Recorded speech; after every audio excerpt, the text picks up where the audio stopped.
শুভ দুপুর বন্ধুরা, পুষ্পা কিচেনে আপনাদের স্বাগত জানাই। আজকে আমি রান্না করব মানকচুর মুড়ানো মাছ পাতা বাটা। তো দেখতে থাকুন ভিডিওটা, আশা করি আপনাদের ভালো লাগবে। আমি পাশের বাগানে চলে এসেছি, ওখানে কটা মানকচু গাছ আছে। আমি ওখান থেকে কচুর মুড়ানো মাছ পাতাটা তুলে নিচ্ছি। এটা আমার রেসিপি না, এটা আমার মায়ের রেসিপি। আমার মা এই কচু পাতা বাটা খুব ভালো বানাতো।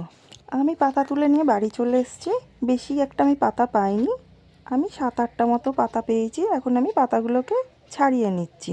আমি শিরগুলো নেব না, শুধু পাতাগুলো আমি ছাড়িয়ে নিচ্ছি। তোমরা কে কে মানকচুর মোড়ানো পাতা বাটা খেয়েছো আমাকে কমেন্টে অবশ্যই জানাবে। এই মানকচুর মোড়ানো পাতা বাটা খেতে দুর্দান্ত টেস্ট হয়। এই পাতা বাটাই ভাত খাওয়া হয়ে যাবে, আর অন্য কোনো পদ লাগবেই না।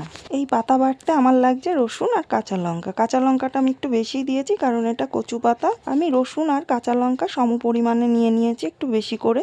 এখন আমি রসুন আর কাঁচা লঙ্কাটা আগে বেটে নিচ্ছি। বেশি মিহি করে বাটার দরকার নেই, ওই মিডিয়ামভাবে আমি বেটে নিচ্ছি। এই মানকচুর মোড়ানো পাতা বাটার টেস্ট অনেকটা খারকোল পাতার মতন, কিন্তু খারকোল পাতার থেকেও এর টেস্টটা আরও বেশি। আমার রসুন আর লঙ্কাটা বেটে নেওয়া হয়ে গেছে। এখন আমি শিল থেকে উঠিয়ে নিলাম। এখন আমি কচু পাতাগুলো ছাড়িয়ে ধুয়ে নিয়েছিলাম, সেগুলো এখন আমি বেটে নিচ্ছি। আমি পাতাটা শিলে বেটে নিচ্ছি, কারণ শিলে বাটলে খেতে আরও বেশি টেস্ট হয়। যাদের মিক্সচার আছে তারা মিক্সচারে বেটে নিতে পারো। আমার ছাড়িয়ে রাখা পুরো পাতা আমি শিলে বেটে নিয়েছি, আমার বেটে নেওয়া হয়ে গেছে। মানকচুর পাতা আমি বেটে নিয়েছি, তারপর আমি উনুনটা ধরিয়ে নিয়েছি।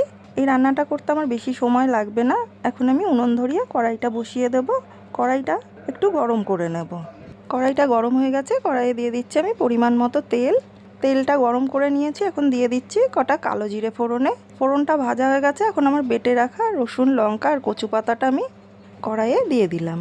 তেলটা আমি একটু বেশি পরিমাণেই দিয়েছিলাম। এখন কচু পাতাটাকে একটু আমি নেড়ে চেড়ে নিচ্ছি। তারপর আমি দিয়ে দেব পরিমাণ মতো লবণ আর পরিমাণ মতো হলুদ। লবণ হলুদ দিয়ে টানা জালে কচু পাতাটাকে বেশ খানিকক্ষণ নাড়াচাড়া করে আমি ভেজে নেব। আমার এই রেসিপিগুলো আপনাদের কেমন লাগছে আমাকে কমেন্টে অবশ্যই জানাবেন। ভালো লাগলে একটি লাইক করে দেবেন, সাবস্ক্রাইব করে আমার চ্যানেলটির পাশে থাকবেন।